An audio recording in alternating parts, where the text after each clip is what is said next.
Hello, and welcome to the Gravel Ride podcast, where we go deep on the sport of gravel cycling through in-depth interviews with product designers, event organizers, and athletes who are pioneering the sport.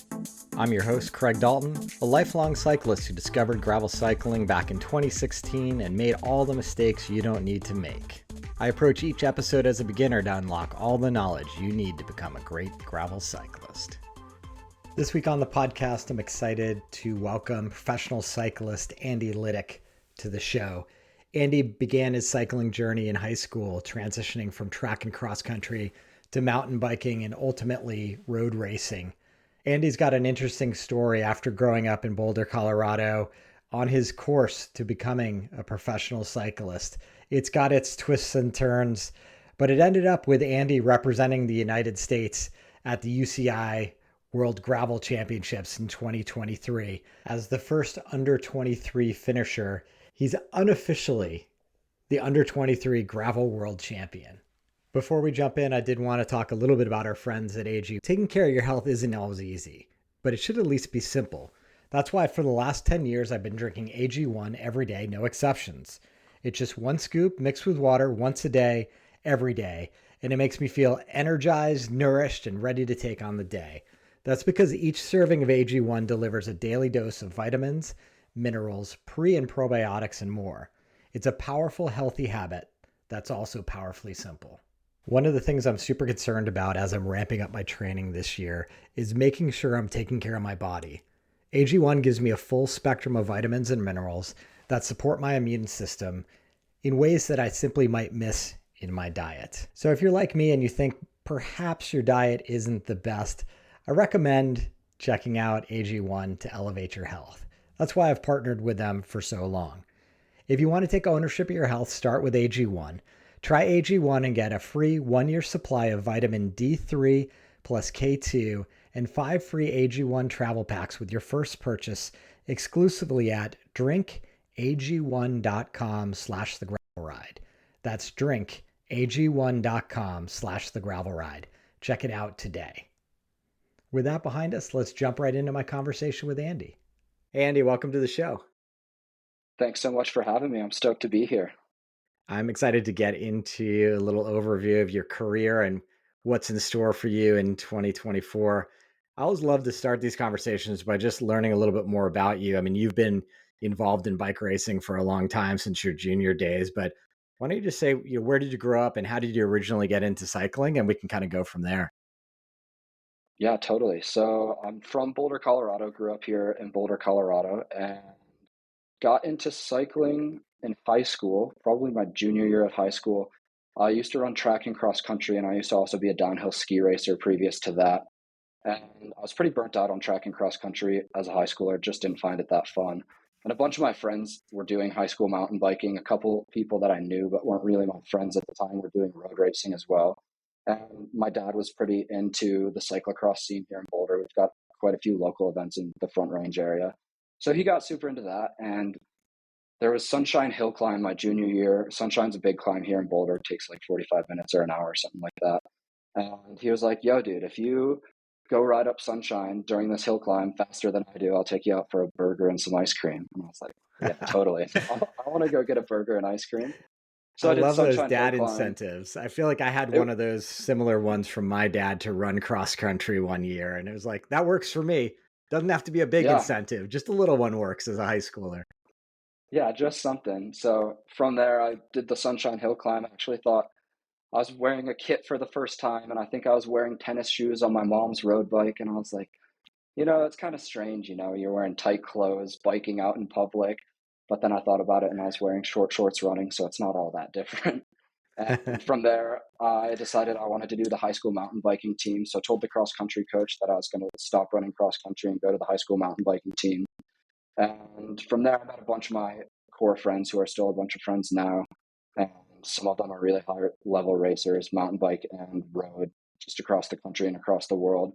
So they got me into mountain biking. For the first season, I was borrowing bikes from people from, I don't think of the 5 races in the NICA League, I used the same bike twice my first year, just because I was borrowing bikes from people. And from there, I progressed I joined the Boulder Junior Cycling team and had a pretty good time there. Did like 3 races of a cyclocross season my senior year of high school, and then also did high school mountain biking again. That summer following, I was like, yeah, I'm going to get into road too. I'd been training on the road a bit and done a couple road races with the Boulder Junior Cycling team, and decided from there, like, yeah, let's see what I can do with this bike racing thing. But was still pretty focused on going to college. It was COVID when I chose where I went to school, so I ended up going to CU Boulder. I was debating between a couple schools in California and a couple schools other places in the country. And mid-COVID, I was like, you know what? I'm just going to start here at CU, see how I like it. It'll give me the chance to keep riding and see how much I like riding. And from there, my freshman year of college, my dream of being a professional cyclist kind of really took off. And from there on, I was like, that's what I'm going to do. I want to be a professional cyclist. I want to race on the road. And I want to see how high of a level I can get to with this sport. Interesting. So going back to those Boulder Junior Cycling days, is that the type of program that is, giving you guidance and really trying to create elite level athletes? I think of sort of the NICA program as like great jumping off point, obviously a lot of infrastructure to bring people into the sport and create good vibes around mountain bike racing. Was Boulder Junior Cycling kind of a next level of that, which is a little bit more intentional to create elite level cyclists? Yeah, I think it's a bit of a step up. It's not like what you would see with the old team that used to exist, Lux, or what you'd see with Hot Tubes or something like that. But there was definitely like a lot of really talented guys from Boulder or the Front Range area who went through the program, guys and girls who went through the Yeah. program and have stepped up to pro road level racing and pro mountain bike level racing. You see a couple of those guys and girls are over racing in Europe now on professional teams. A couple are gravel privateers now. So I don't think the team's intention is to create elite athletes, but I think the Boulder community and some of the mentors, like Joe Lewis was my first coach there, and he was a pro for quite a long time and had a lot of really cool experiences that he was able to share along with us. And it provided a platform of inspiration so that riders like Yeah. myself and riders like Bjorn Riley or Maddie Monroe or Riley Sheehan, all those guys came through Boulder Junior Cycling, and now they're racing at the top level of the sport across the world. So it's a bit of the team, and I think also just a bit of the Boulder community, pretty high achieving Yeah. people here. Yeah, that makes sense. That makes sense. I remember moving out to Boulder from the East Coast and immediately being knocked down a peg because Boulder's got such a great scene and such great riding out there.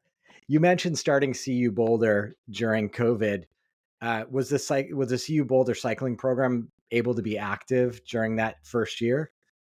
They weren't, I don't think, or not at least that I was involved with, because we started in 2020 fall, and then 2021 spring, there wasn't really road racing here in Colorado. And at that point, I was also racing with a club team, the Cinch Elite club team here in Colorado. So I was just racing with them.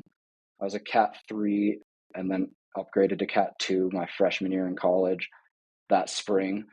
So I don't think the CU team did a whole lot that year, or at least I wasn't super involved with it if they did.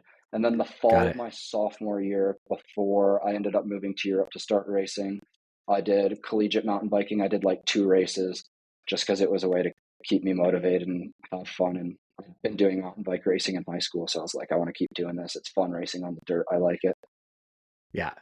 Yeah. So it sounds like that experience racing kind of with the Cinch program and you're moving up through the categories at least said, hey, I've got some potential here. Taking that potential and then saying I'm going to move to Europe is a little bit of a leap. So can you just Yeah. talk through like what that looked like, and did you just move and then try to figure it out, or is there a way that you contacted some programs over to Europe to help you at least have a focus point? Yeah. Sophomore fall, was sitting in my dorm room and I was like, I want to go move to Europe and be a professional cyclist. Like, that's what I want to do. I don't want to go to school this spring. I want to be a pro cyclist. So I went on the databases of email contacts for all the teams in Spain, all the teams in France, and all the teams in Italy. And I think I sent like 400 emails to every amateur team I could possibly get the contact to, saying, hey, what's up? I'm 19 years old. These are my power numbers. I'm looking to move to Europe and I want to start racing.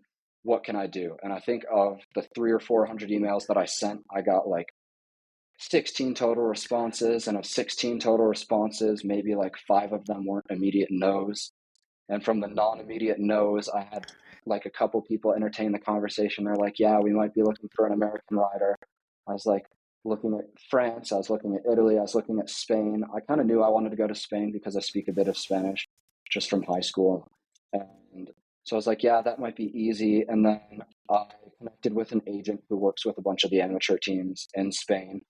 And he got me placed on a team, and he was like, yeah, man, like you fly out in February and this team's got housing for you. They'll take you to a bunch of really high level Spanish Cup races and stage races across Spain.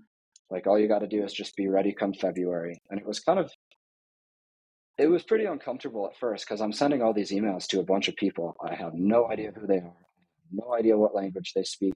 And I'm just the silly American sending English emails saying, what's up? Here's my power file. I don't actually know how relatively good it is, but I'd really like to come race in Europe for you guys because that's the dream, isn't it? Like go racing for a European team. So then from there, I ended up moving to northern Spain and racing for an amateur team.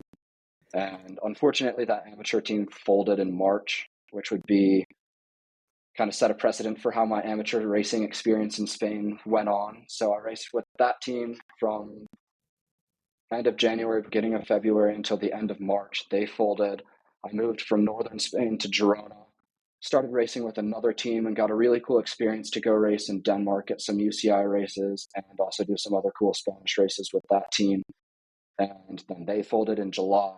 And I was sitting in Girona, just not sure what to do. And that's kind of what led to the whole gravel idea. And was that July 2022? Just to try to timestamp Yeah, it. July 2022. Okay. So you're sitting in, the road aspirations are having some detours and some challenges along the way. You're sitting in Girona in July. Talk us through how did you spend your time the rest of that year?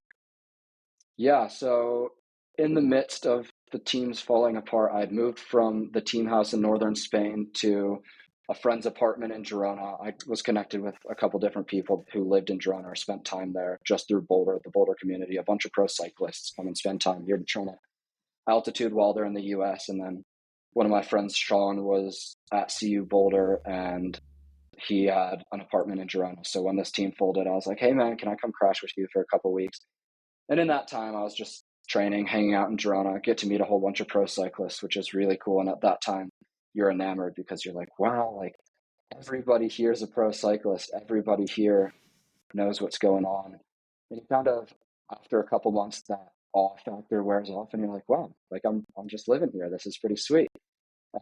So from that time, after the team folded, after the second team folded in July, I came back to the US and I knew I had a prospect with a team that was hopefully going to be starting in the fall of 2022 and going to be officially a UCI team in the spring of 2023.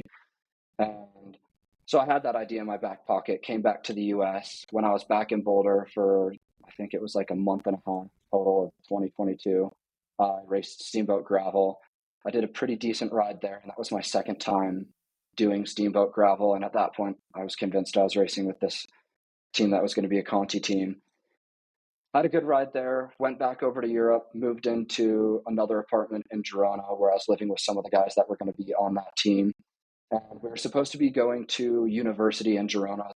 And that was a whole premise of the team was like, you were part of the team, you were going to university, and you got to learn how to become a professional athlete and somebody off the bike as well, which is super cool idea, super cool concept. And I think there's definitely space for a program like that in the sport. This one just didn't end up working out. So they then fell apart in the fall. And while that was all happening, me and the other guys who were supposed to be riding for the team were kind of like, okay, well, we're going to have to figure out what's next.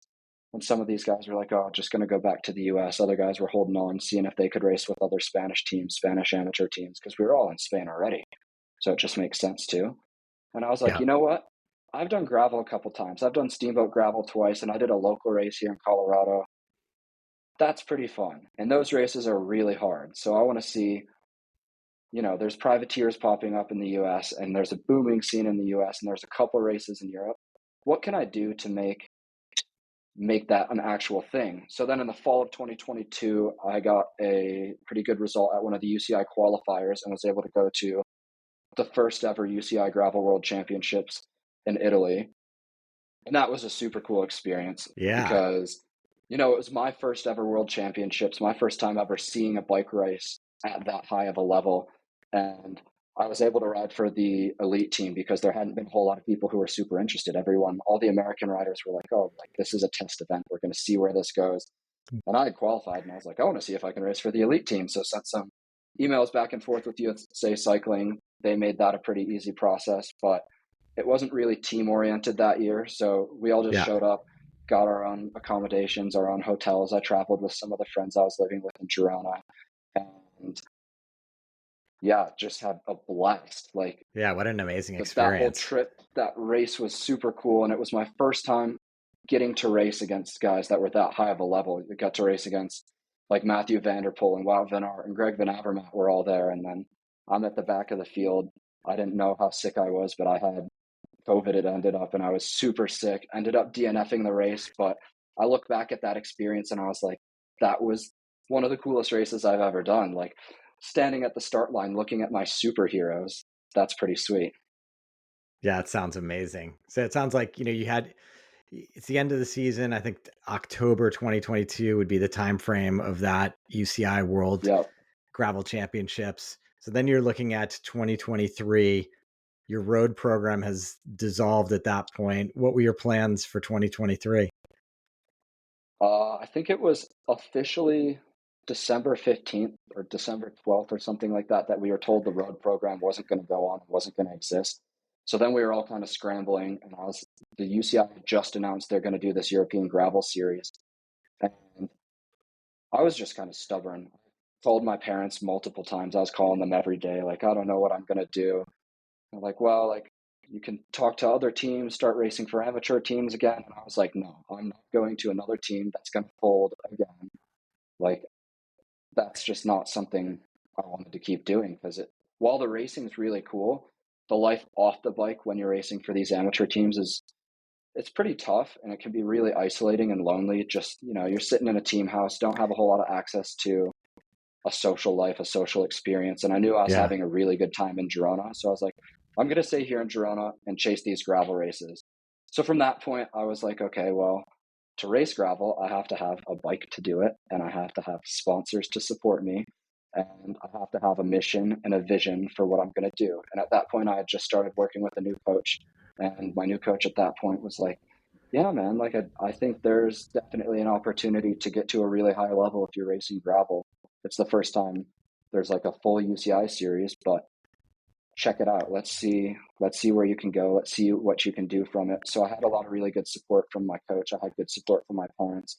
And the first people I started working with were BMC, who I had just met in Girona from just being in Girona.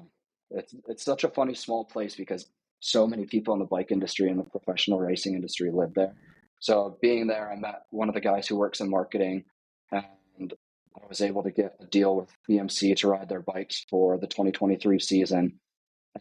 Just having that kind of gave me the confidence that, I'm worth something. I'm able to go out and build my own program and build my own sponsors.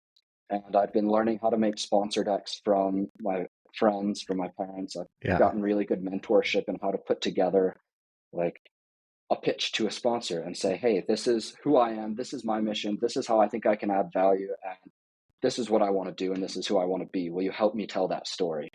And from there, then I started working with a roadway safety organization from here in Boulder, who was my title sponsor for last year. They're called It Could Be Me, and they work on improving the relationship between roadway users, cyclists, runners, and drivers, and improving safety protocols, local legislation, and stuff like that. And I had those two in my pocket, and they were my biggest supporters through last year. And then I added a couple other sponsors to the line and was able to put together a season that at first I was really, really nervous about and really hesitant about. And now I look back on it with a lot of pride, being like, wow, like it was December 20th and I had no idea what I was doing. And then by the end of January, I had my first sponsor. And by the end of February, I had two more sponsors. And then the beginning of March, I actually went and raced with an amateur team at some UCI road races in Greece, and then flew back to Girona from there. And here the gravel season is.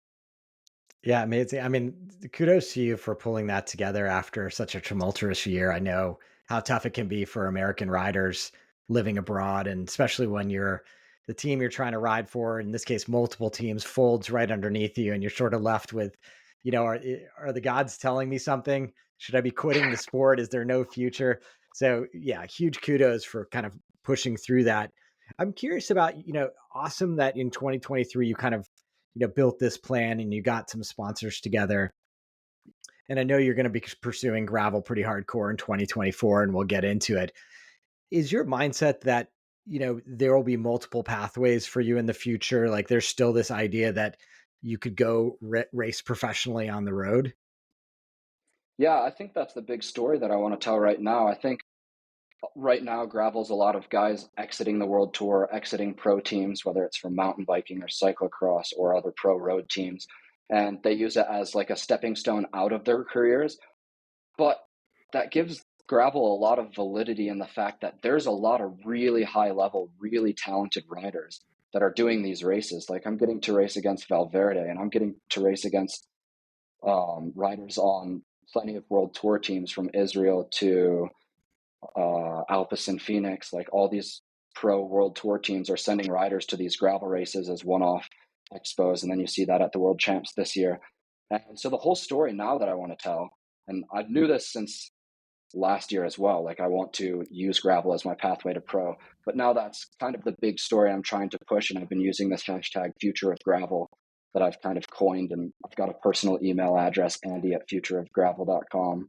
And so I'm trying to write the story of what is the future of gravel, and what I believe that to be is, because the racing's at such a high level, you get a really high level physical performance out of a gravel race. You know, you're racing for 3, 4, 5, 6, 7 hours and full gas like it's a spring classic, but you're also on tricky technical terrain where the requirement's not just that you're a strong bike rider, but that you're a capable bike rider as well, that you're Yeah. technically skilled and technically talented. And I think there's definitely, I don't know of anyone who's used gravel to get into a professional cycling organization yet, but I definitely think there's room for it. And if the directors of pro road teams or the directors of pro mountain bike teams are taking a look at what is really required to win these races, they'll see the power numbers required to do these races is equal to and or greater than that of some of these really high level road races, as well as the fact that you're getting a really good rider if you pull a gravel rider out of the gravel and put them on the road. Yeah, I think it's a super interesting discussion, Andy. I think, for listeners who maybe aren't familiar with the road scene, there used to be this tried and true pathway that involved a lot of development programs, and then maybe you get on the development team of a big pro tour team, and then maybe in your mid to late 20s you were given a shot on the elite level team. And the last number of years, obviously on the road side, we've seen a lot of young athletes just kind of come out of nowhere, whether it's a Pogacar or a Tom Pitcock, all these riders who uh, they clearly didn't come out of nowhere, but they didn't go through that traditional pathway. So I do think it's fascinating for you to kind of hold up your hand and say, like, I'm gonna go all in on this gravel in a world where data files can be readily shared with coaches and would-be agents and teams. They're gonna see the amount of power that you can put out there. And to your point, the technical nature of a lot of these gravel races is going to showcase, yeah, you may not be racing, in a 1 day classic, but you're on varied terrain with various technical challenges in a big group and a lot of undulation, a lot of technicality. Clearly, it's showing your professionalism as a bike handler. Yeah, totally. And I think also as an American rider, especially, it's incredibly valuable opportunity right now because the US only really has two development teams, two under 23 development teams for young American guys to get the chance to go over a race in Europe. And as cool as it is to race crits, I'm A, not built to race crits, and B, that's not the kind of racing I really want to do. And that's really the only professional level of racing that you can do in the US. The US is so crit centric that these development teams, which only have a certain number of spots for riders, can only send so many people over to Europe. So, as an American rider, the pathways to getting to professional in Europe, which is where, the money in the sport is, the visibility in the sport is, the fame in the sport is, the pathway to that is pretty limited just because, each team has 10, 12, 15 riders, and there's only two of them. There's one that's purely American and one that's got 4 or 5 American riders, but that's it. So I think having gravel as an opportunity to progress to professional could be a really unique pathway that won't end up being that unheard of in the future. I think if one rider can do it, then it'll set a precedent. And then once the precedent's set, you'll see guys who went from high school mountain biking to gravel racing to pro teams more and more, because the level of riders in America is really incredible. There's just not a whole lot of road races, and there's not a whole lot of opportunity for those riders to get to the European road races where there is the opportunities. Yeah. That's super exciting. Continuing on your 2023 campaign, you got selected for the United States World Championship team once again. So you got to attend your second World Championships. You mentioned in that first one, which I recall, there wasn't a lot of team camaraderie or alignment with the people participating. But it sounds like from talking to a few of the other athletes in 2023, there was much more of an alignment. So can you talk about what it was like racing with that crew and how the day unfolded for you? Yeah, that it was a super cool experience having USA Cycling step up and say, we want to go to this race and we know we have riders who can perform really highly in this race. So the US National Championships for gravel was an auto qualifier for the top 3 positions at that race to get to be on the Elite World Championships team. And then everything else was a petition process. And going into the petition process, I knew that I had raced more of the UCI gravel races than any other American had. So I thought I had a leg up there, but it ended up being a pretty tough process. And I think it was a tough selection process from USA Cycling because there was definitely a bunch of really deserving guys who applied to be on that elite team and who wanted to go to the World Championships that applied for it, but didn't get selected because, the team only gets a certain amount of slots. And so it was definitely fortunate that I was able to get that spot on the elite team again. I think I had earned it just because I had done so many of the UCI races and I'd gotten pretty good results at some of them. And so from there, the USA team put together an email list and we're all on the same page of, all right, we're going to this race and we want the USA to show up and show up. And we knew we had Keegan. He's one of the most talented and one of the strongest riders in the world, just bar none. So we all showed up and USA Cycling had organized a hotel. So a bunch of the riders stayed at the hotel and, they had food and everything for us. We had soigneurs, we had mechanics, and they did a really good job just organizing, putting together, look, we want to perform. This is what it takes to perform. So it was almost like being in a professional team for a week because, staying at the hotel with the guys on the team, that was super inspiring. Getting to hang out with guys you've raced against but don't really know was super fun. And then going into the race, we had a plan to ride for Keegan, which everybody was on board with because everyone's like, if Keegan can podium or if Keegan can win, that means a lot more than a whole bunch of us getting 30th place. So Yeah. it didn't end up working out incredibly well to ride for him just because in gravel, I think the nature of the sport is, it is more of an individual race. It's more of an individual sport. But we went into it all knowing like we're going to try and get our best rider as high up as possible in that result. And Keegan had a really great ride. He finished 5th on the day. And then the other American boys had a really good ride, and I had a ride I'm super proud of. I call myself the unofficial under 23 world champion in gravel because I was the first under 23 rider in the elite field to cross the line. So while it's not something UCI gives a jersey for yet, I'm hoping they're going to give an under 23 world champs jersey next year Love because I'll it. still be eligible for that. But I had the ride of my life too. There was a point in the race where I'm riding next to Wout van Aert and Matej Mohoric, and I stick both my elbows out to see if I could touch both of them at the same time. And just because it was such a surreal experience that I was riding elbow to elbow with Matej Mohoric and Wout van Aert, I was like, this is crazy. But I had a really good ride there that I was super proud of, and I think the course designers did an awesome job of making a course that actually really was a feeling of a gravel race course. Like we had Yeah. hard gravel climbs, hard farm roads. There was flats, there was climbs, there was 2 river crossings in the race. Like it definitely wasn't just a one-day classic disguised as a world championship. It was a true gravel race. And I think that it spoke a lot to the riders and gave a lot of validity to the sport beyond the fact that some of the world's best riders were racing it. Yeah, I agree. I think, they continue to improve the format. Obviously, they're melding what we think of gravel in the United States with what Europeans think of gravel. And UCI has their own perspective on how long events should be and what they should look and feel like.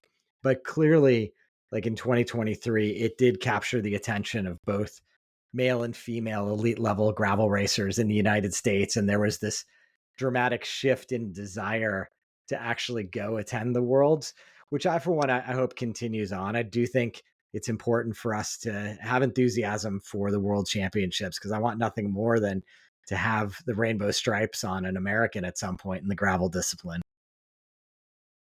Yeah, totally. And I think, to speak to the validity of the race in the Europeans' mind, like I think there was 50 plus pros in the race, including pro Conti and World Tour riders, and then you add in continental riders, and that's another 30 or 40 or 50, and then you have pro mountain bikers and pro cyclocross racers on top teams in the world. Like the field was completely stacked, and it was really cool to see all these super high level riders there, as well as the US putting in a really good result. Like I know Keegan was hoping to win it, and I really believe he was capable of it, but it's a race. Races don't always play out how you expect. And I think it won't be too far in the future when we see an American wearing the rainbow stripes. I love it. Let's talk about what your plans are for 2024. Yeah, so I started the race season 2 weeks ago at the Low Gap Grasshopper race in Northern California. Had a pretty fun ride there. It was for being one of the smaller season opener races. There was a pretty strong field. We had Chris Blevins and Pete Stetina and Brennan Wirtz and John, nah, not him, but a bunch of really high level riders. Super Yeah. cool. So started the season there, got seventh place after a silly little crash, 4K from the line. But then looking forwards, in 2 weeks, I'm going to fly over to Greece and start my racing season in Greece, actually racing on the road. So I'll do a stage race in a 1 day in Rhodes, Greece. And then from there, I start with the UCI Gravel World Series race. So I'll be hitting, I think, 6 races in Europe over a 7-week period. I'll do a UCI gravel race in Austria, a 3-day gravel stage race in Spain, a 1-day UCI gravel race in southern Spain, and then up to Netherlands for a 1-day, back to Spain for Traco, which is one of the biggest gravel races in the world now. But I'd compare it to like it's the Unbound of Europe. And Sure. then I'll finish the season off in Scotland at the UCI gravel race there. Amazing. And then will you be dipping your toe back in the United States throughout the season, or are you mainly focused on the UCI gravel events internationally? Yeah, after that race block, I'll come back to the US in mid-May and then kind of refocus as the American season gets going. I think the American gravel season gets going slowly, and then through the summer it picks up quite a bit. So I won't be doing some of the big American stuff. I won't be doing Unbound, which I'm pretty happy to not be doing. But then I'll do Crusher and the Tusher. I'll do Steamboat. I'll do a couple marathon mountain bike races. I'm hoping to go to Marathon Mountain Bike National Champs. I think that'll be a super fun experience. And then some local races here in Colorado, and then the rest of the Lifetime Grand Prix races after Unbound. Okay. Yeah, it's interesting to me, I remember sort of historically speaking, they would often try to keep younger riders away from the super massive distance races like an Unbound 200. And that's what was curious, in the UCI vision of what gravel distances should be. They're not they're not going 200 miles. They don't want it to be sort of an ultra endurance fest. They're looking for it to be more active racing.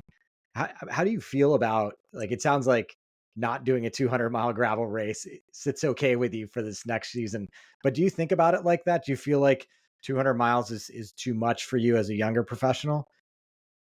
I think it's hard as such a young guy to compete with the likes of Keegan or the likes of the other World Tour pros coming from Europe to the US to do Unbound, because these guys have lifetime miles, which gives them a level of durability that it's really hard to have as a young rider.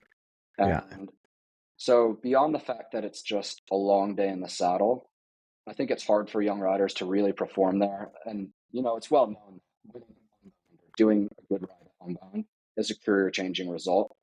But that said, I really like the UCI format of the shorter races. I like racing for 4 hours. I like the 4 hours to be really hard. I like it to be really tactical. And it feels like a road race that's more technical because you've got the gravel and you've got the, whether it's a tricky descent or a river crossing or something like that. It's still a hard gravel race, but you're not out there for 7 or 8 or 10 hours like Yeah. you would find in some of the longer American races. So it's nice. It's nice to get the speed from the European races, and hopefully I can get the speed from the shorter races and then take it into the endurance that the longer American races later in the season will require. Yeah, I think it's fascinating. I mean, look, in my opinion, there's room for all these types of events on the calendar, but it is interesting. And after talking to the UCI about like their perspective on the format, I have to acknowledge that like the dynamic racing element of a 4 to 5 hour race is just higher than a 10-hour race. Yeah, totally. And it's not that the racing in the US is like not tactical, because I think it's completely tactical, but it's just a different way. Whereas, if the race is 130K or it's only going to be a 4.5 hour race on the gravel, guys are going to take much bigger pulls, have much bigger attacks, and yeah, it's going to play out more like a race that you'd want to watch on TV. Whereas I don't really think it'd be super interesting to follow Unbound for all 200 miles of it, just because, things happen a lot slower because it's a much longer race. Yeah. Riders have to think a lot more about conserving. Riders have to think a lot more about whether it's their fuel strategy, their nutrition strategy. I think, that's still equally important in the shorter races. But how good your pit crew is doesn't determine your result in a UCI race, because you don't have a pit crew. That's not a thing. It doesn't exist. It's you go out there, you race full gas for 4 hours, and then when you're done, the race is over. And, some guys are wearing hydro packs, some guys are not, but it's not so much a war of attrition as much as it is like a proper race. Yeah. Yeah. That makes sense. How are you supporting your 2024 campaign? Do you have a set of sponsors that are carrying over from 23? Yeah, so I'm working with quite a few of my sponsors from 2023 continuing into next year, and I've added in a couple other sponsors as well. I think this year's been definitely tricky to get sponsors and to work with sponsors because it's such a difficult bike market right now. I've heard all across the industry like, oh, 2023 was a really tough year, and that really impacts marketing budgets. And marketing Yeah. budgets is where, privateers and riders like me get the finances to do the season. So it's actually not a complete process for me right now, figuring out how I'm going to pay for the entire season and pay for my living and everything. That's an ongoing process. And I think looking outside of the industry is something I've been doing recently as to how can I get some money and how can I share my story and how can I provide value to brands inside or outside of the industry while it's this late. The other hard thing for me was, my best result, the unofficial under 23 world champion, wasn't until October, when a lot of people have already signed their contracts for next year. Yeah. So my best results did come late, but moving into next year, I anticipate I'm continuing to work with BMC. I'm continuing to work with It Could Be Me. I'm now working with Morton as a nutrition sponsor, which is really exciting. And that's honestly a grail sponsor to me because I've been using their products, been buying them for 2 years now. And it's really exciting to get to work with the brand now. And I work with Northwave for shoes and getting helmets from them. So it's really cool. The product support I'm getting is really strong, and I'm fairly well covered when it comes to product, but definitely still trying to tie up some ends when it comes to financing the whole season. Yeah. Yeah. Got it. Well, I love that you're forging your own way, and you've got a unique racing calendar that should appeal to some sponsors, and I wish you best of luck, and certainly hope you're wearing the Stars and Stripes jersey for us in the World Championships again in 2024. Yeah, that's the goal. I'd love to go back, and I'd double love it if the UCI offers up a jersey for the under 23. And even if they don't, I'm going to go and see how good I can do in that elite race. So that's the goal. Amazing. Thanks for the time today, Andy. Great to get to know you. Yeah, thanks so much, Craig. Have a good one.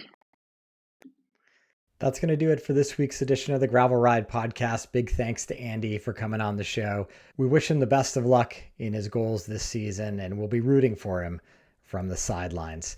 Big thanks to our friends at AG1 for supporting the show this week. If you'd like to support the show, feel free to head on over to buymeacoffee.com/thegravelride, or ratings and reviews are hugely appreciated. Until next time, here's to finding some dirt under your wheels.